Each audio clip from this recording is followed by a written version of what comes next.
Cerita dibuka dengan narasi warga yang membicarakan sebuah legenda kelam. Seekor demon spirit berkepala siput membantai seluruh anggota sebuah keluarga secara teramat kejam. Namun, kisah ini tidak berhenti di situ. Beberapa hari kemudian, demon spirit pemangsa manusia tersebut justru ditemukan tewas terbunuh dengan leher terpenggal di atas gerbang rumah keluarga tersebut. Warga desa gempar karena pelakunya ternyata adalah seorang bocah laki-laki berusia 10 tahun. Karena sang bocah sanggup menghabisi monster seganas itu sendirian, warga desa bukannya berterima kasih, malah menganggap bocah tersebut bukan manusia biasa melainkan monster yang jauh lebih menakutkan. Mong Ryan, seorang demon spirit hunter, tiba di lokasi kejadian dan melihat sisa-sisa pertarungan serta bangkai demon spirit siput yang tertancap batang bambu. Ia mendengar bisik-bisik ketakutan dari para warga desa yang mengasingkan sang bocah. Mong Ryan kemudian melangkah masuk melewati gerbang kayu dan menemukan bocah tersebut sedang duduk lemas bersandar pada makan orang tuanya dengan tubuh bersimbah darah. Sang bocah menatap Mong Ryan dengan lemah dan bertanya siapa dirinya. Mong Ryan pun memperkenalkan namanya dan profesinya sebagai demon spirit hunter. Bocah itu mengungkapkan kepedihannya. Warga desa mengasingkan dan membencinya karena mereka takut padanya setelah melihatnya sanggup membunuh demon spirit.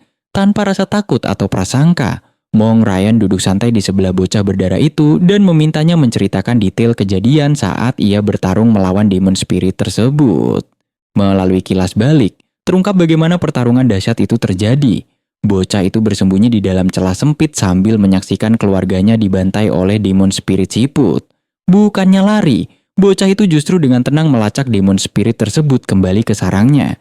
Ia mengumpulkan informasi, menganalisis kelemahan monster itu, lalu mengeksekusi rencananya hingga berhasil membunuhnya.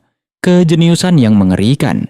Di usianya yang baru 10 tahun, bocah ini menunjukkan ketenangan, insting membunuh, dan kegigihan di luar nalar. Mong Ryan menyadari bahwa anak ini adalah demon spirit hunter sejati sejak lahir. Mong Ryan menyentuh dahinya dan menanyakan nama bocah itu. Ise. Namun, Ise merasa kehilangan arah. Keluarga dan alasannya untuk hidup sudah tidak ada lagi.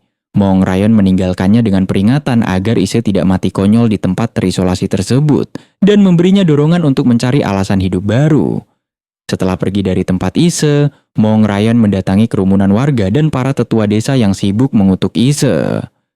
Warga terus berdalih bahwa Ise adalah monster yang menakutkan karena anak 10 tahun tidak mungkin bisa membantai demon spirit. Dengan penuh amarah, Mong Ryan menyembur mereka. Kalian bilang dia monster karena berhasil membunuh monster. Justru kalianlah yang lebih mirip monster. Untuk memberi pelajaran pada warga desa yang munafik, Mong Ryan membuka topi bambunya. Di balik topinya, terungkap aura kegelapan, tanduk di kepala, dan mata merah menyala, menunjukkan wujudnya yang merupakan seorang dokaebi. Warga desa ketakutan setengah mati hingga jatuh tersungkur. Mong Ryan kemudian menegaskan bahwa jika mereka memang sangat membenci monster, maka mereka harusnya takut padanya. Mong Ryan meninggalkan warga desa yang gemetaran dan meratapi kebodohan mereka sendiri.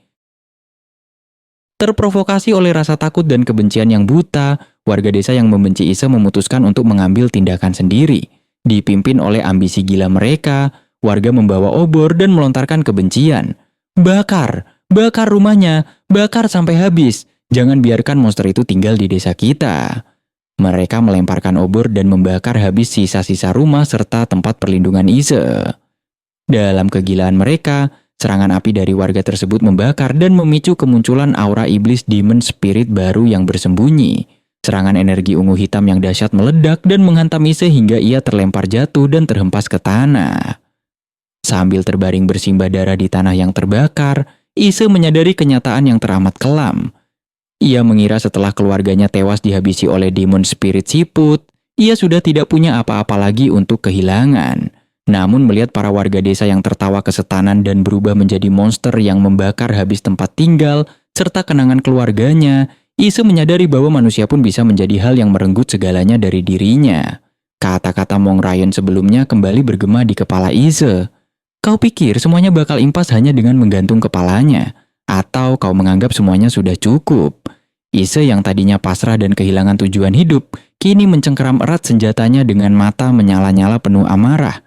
Ia bangkit berdiri menerjang kobaran energi ungu. Ia memutuskan untuk tidak lagi menjadi korban pasrah, melainkan menggenggam tekadnya untuk bertarung dan terus bertahan hidup sebagai seorang Demon Spirit Hunter. Dalam kepungan aura iblis dan api yang membakar tempat tinggalnya, Ise tidak lagi pasrah. Ia menyadari tekad terbesarnya, balas dendam.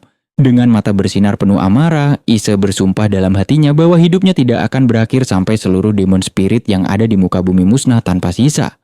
Namun, karena tubuh kecilnya yang sudah terluka parah, ia akhirnya pingsan dan ambruk.